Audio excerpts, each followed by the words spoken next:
Kami dari kelompok 12, saya Bibit Lestari dengan NIM D1D024078. Saya Siti Utami dengan NIM I1I024056. Di sini kami akan mempresentasikan hasil dari keseluruhan NIM mapping kami. Baiklah, di sini saya akan mempresentasikan materi pertama mengenai bilangan real. Bilangan real merupakan sistem bilangan yang dapat ditulis dalam bentuk desimal. Simbol bilangan real yaitu R. Sifat-sifat dari bilangan real yaitu yang pertama tertutup, asosiatif, komutatif, unsur identitas, bilangan inverse, dan distributif. Bilangan real terdapat dua macam, yaitu yang pertama bilangan irasional. Bilangan irasional merupakan sistem bilangan yang tidak dapat dinyatakan dalam bentuk pecahan A atau B, namun dapat ditulis dalam bentuk desimal, misalnya N atau PHI. Yang kedua yaitu bilangan rasional. Bilangan rasional merupakan sistem bilangan yang dapat dinyatakan dalam bentuk pecahan A atau B dengan A dan B adalah bilangan bulat dan B misalnya min 1, 2, 25, 0, 23, dan 1,25. Yang kedua yaitu pertidaksamaan. Pertidaksamaan merupakan salah satu bentuk pernyataan matematika yang mengandung satu perubah atau lebih yang dihubungkan oleh tanda-tanda sama dengan lebih besar, lebih kecil, sama dengan besar, atau sama dengan kecil. Contoh dari pertidaksamaan yaitu seperti berikut. Yang ketiga yaitu pengertian dari nilai mutlak dan pertidaksamaan mutlak. Pengertian pertidaksamaan mutlak yaitu pertidaksamaan linear satu variabel dengan tanda mutlak nilai ini hampir sama dengan persamaan, hanya saja harus mempertimbangkan tanda pertidaksamaan. Yang kedua yaitu pengertian mutlak, merupakan nilai suatu bilangan real tanpa adanya tanda plus atau min, misalnya mutlak dari min 2 yaitu 2. Contohnya yaitu sebagai berikut. Yang kedua yaitu materi himpunan. Himpunan adalah kumpulan objek-objek real atau abstrak. Contohnya kumpulan buku, kumpulan materi, dan lain-lain. Jenis-jenis himpunan yaitu himpunan kosong, himpunan semesta, himpunan bagian, dan himpunan sama. Cara menyatakan suatu himpunan ada 3 cara, yaitu yang pertama kata-kata, yang kedua notasi pembentuk himpunan, yang ketiga adalah mendaftar anggota-anggotanya. Baiklah, materi yang ketiga yaitu mengenai persamaan garis lurus. Persamaan garis lurus merupakan kumpulan titik-titik yang tak terhingga dan saling berdampingan. Garis lurus dapat dinyatakan ke dalam suatu persamaan eksplisif dan implisif. Persamaan garis lurus secara eksplisif yaitu seperti Y sama dengan MX, Y sama dengan M kali min C. Persamaan garis lurus secara implisitif yaitu AX ditambah BY ditambah C sama dengan 0. Pengertian dari gradien. Gradien merupakan nilai kemiringan suatu garis dan dilambangkan dalam huruf M. Nilai suatu garis dapat dinyatakan dalam suatu rumusan matematis yaitu data Y per data X. Contohnya yaitu seperti berikut. Yang keempat yaitu sistem persamaan linear dua variabel.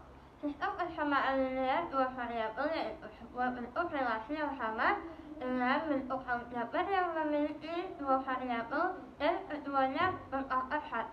Rumus sistem persamaan dua variabel yaitu AX tambah BY sama dengan C.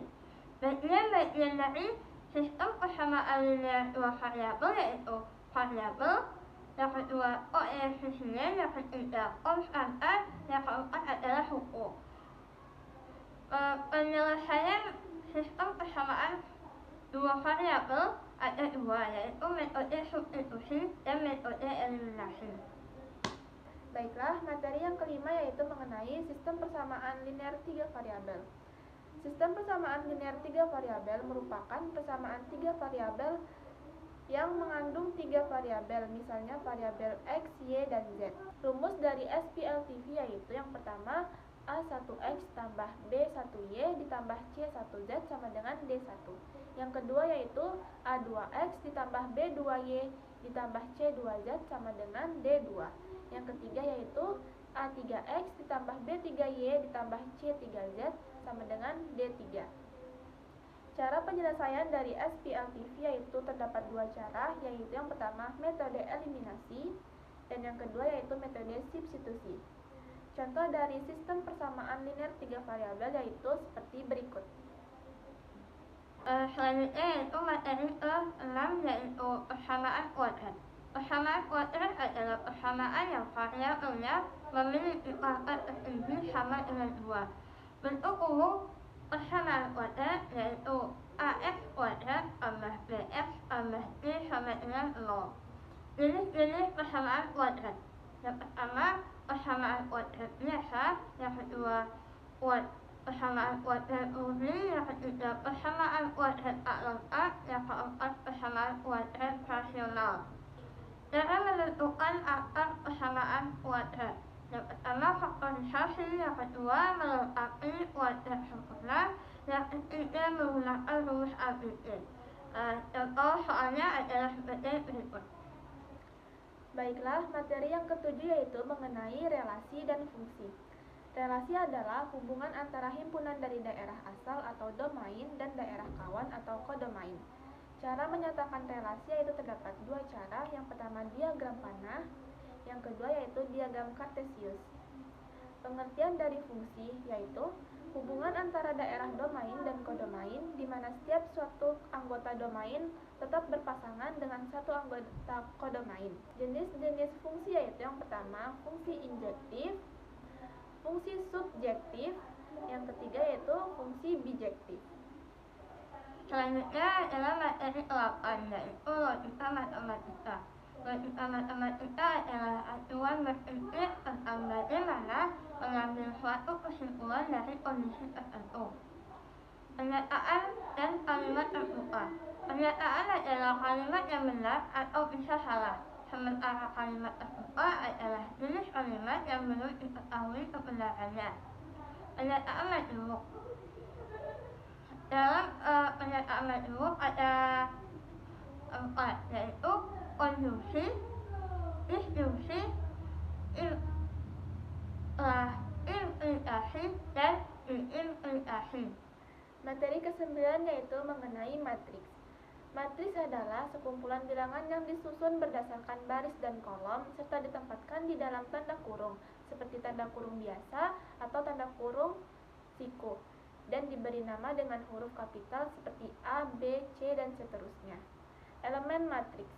Elemen matriks adalah angka variabel ekspresi matematika atau karakter lain yang terdapat di dalam matriks. Jenis-jenis matriks yaitu yang pertama matriks nol, matriks baris, matriks kolom, matriks persegi, matriks diagonal, matriks segitiga, dan matriks segitiga bawah. Terdapat beberapa operasi matriks. Yang pertama yaitu penjumlahan dan pengurangan. Yang kedua, perkalian skalar dan matriks. Yang ketiga yaitu perkalian dua matriks. Yang terakhir yaitu transform matriks. Materi selanjutnya yang ke-10 yaitu operasi matriks. Operasi matriks terdapat beberapa hal, yaitu yang pertama persamaan matriks. Persamaan matriks yaitu dua matriks A dan B dikatakan sama jika dan hanya berukuran sama dengan elemen-elemen pada posisi yang sama. Yang kedua yaitu matriks negatif. Matriks yang berukuran M kali N yang diperoleh dengan mengalihkan seluruh elemennya dengan faktor min 1. Yaitu selanjutnya penjumlahan. Penjumlahan yaitu jumlah dari dua matriks A dan B yang masing-masing berukuran M kali N. Selanjutnya yaitu pengurangan matriks. Pengurangan matriks dapat dipandang sebagai penjumlahan dengan matriks negatif. Selanjutnya perkalian matriks. Perkalian antara dua matriks A dan B yaitu C sama dengan AB hanya didefinisikan jika banyak kolom matriks A sama dengan Banyak materi. Sifat-sifat pertanyaan materi yaitu yang pertama asosiatif dan distributif, yang kedua tidak komutatif, yang ketiga yaitu hukum pembatalan tidak selalu berlaku. Materi yang selanjutnya yaitu materi ke-11 mengenai limit. Limit adalah cara untuk mengetahui di mana nilai suatu fungsi menunjukkan saat variabelnya mendekati angka tertentu. Jenis-jenis limit yaitu yang pertama limit kiri dan kanan, yang kedua limit tak hingga, yang ketiga limit di tak hingga. Aturan limit sederhana yang pertama yaitu penjumlahan, yang kedua yaitu perkalian, yang ketiga yaitu pembagian. Contoh dari limit yaitu sebagai berikut. Materi selanjutnya yang ke-12 yaitu urulan. Urulan merupakan pengukuran terhadap bagaimana fungsi dapat berubah seiring dengan perubahan nilai input. Secara umum, urulan dapat menunjukkan bagaimana suatu besaran dapat berupa akibat adanya perubahan besaran lainnya. Rumus dan sifat-sifat urulan. Urulan yang pertama yaitu urulan fungsi konstan, yang kedua yaitu urulan fungsi identitas, yang ketiga urulan fungsi aljabar berpangkat n, yang keempat rumus urulan jumlah dan selisih fungsi, yang kelima urulan fungsi aljabar hasil kali. Materi terakhir yaitu materi mengenai peluang. Peluang adalah angka yang menunjukkan seberapa besar kemungkinan sesuatu yang terjadi. Angka ini selalu berada di antara 0 dan 1. Rumus dari peluang yaitu jumlah kejadian yang diinginkan per jumlah semua kejadian yang mungkin terjadi. Jenis-jenis kejadian. Yang pertama yaitu kejadian saling lepas, yang kedua yaitu kejadian tidak saling lepas, yang ketiga yaitu kejadian komplement. Kemudian ada ruang sampel dan kejadian. Ruang sampel yaitu semua kemungkinan yang bisa terjadi. Contohnya yaitu 1, 2, 3, 4, 5, dan 6. Yang kedua yaitu kejadian. Kejadian yaitu bagian dari ruang sampel yang kita inginkan. Contohnya 2, 4, 6. Yang terakhir yaitu aturan dasar peluang. Yang pertama ada penjumlahan, yang kedua ada perkalian. Sekian presentasi dari kelompok kami akhiri. Wassalamualaikum warahmatullahi wabarakatuh.